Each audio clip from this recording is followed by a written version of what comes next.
Bonjour, voici la seconde vidéo sur les fractions. Il s'agit ici de la vidéo 12. Alors, tout d'abord, nous allons revenir sur la mise au même dénominateur dans le cas d'une addition.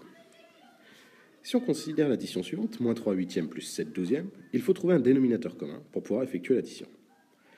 Alors, on peut essayer de chercher un dénominateur commun qui soit simple, comme on l'a vu dans le cadre du chapitre d'arithmétique.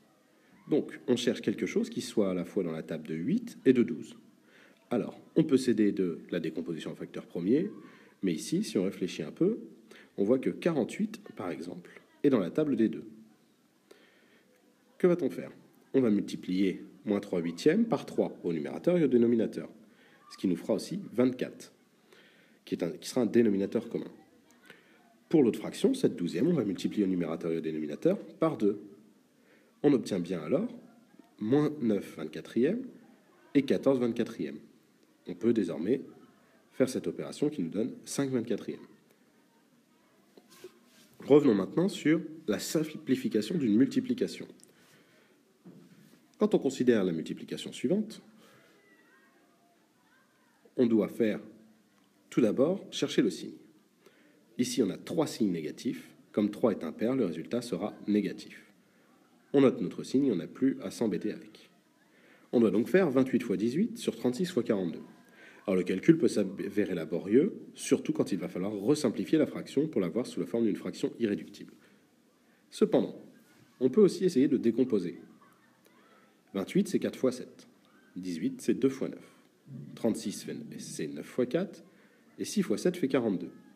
On peut alors simplifier par 4 au numérateur et au dénominateur, par 7 au numérateur et au dénominateur, et enfin par 9.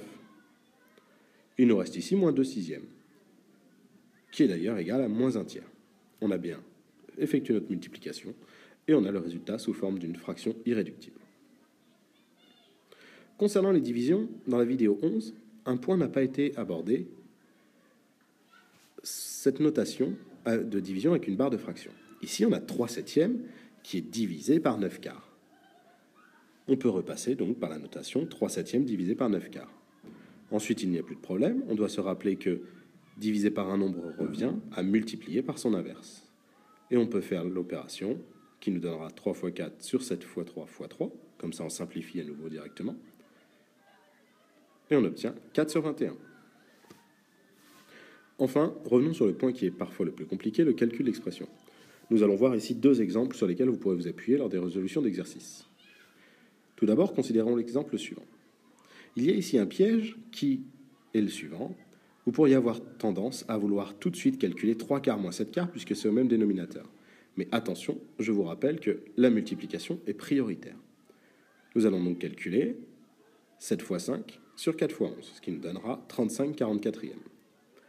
Enfin, on met tout sur le même dénominateur. On a multiplié 3 quarts au numérateur et dénominateur par 11. Et on peut effectuer notre calcul. Moins 2 sur 44 peut se simplifier d'ailleurs en moins 1 sur 22. Vous tâcherez à chaque fois de donner le résultat sous forme d'une fraction irréductible, c'est-à-dire qu'on ne peut plus simplifier. Bon, considérons un calcul un peu plus compliqué. On a ici une très grande fraction. Eh bien, on va s'occuper du numérateur d'abord, en mettant tout ici sur 40 pour faire l'opération, et du dénominateur. Ici, on choisit de tout mettre sur 8. On obtient donc 71 sur 40, et au dénominateur, moins 11 huitièmes. Et maintenant, il n'y a plus de souci, puisque diviser par un nombre revient à multiplier par son inverse. On effectue le calcul. On va voir si on peut simplifier directement, en disant que 40, c'est 8 fois 5. Et on obtient moins 71 sur 55. À vous de jouer.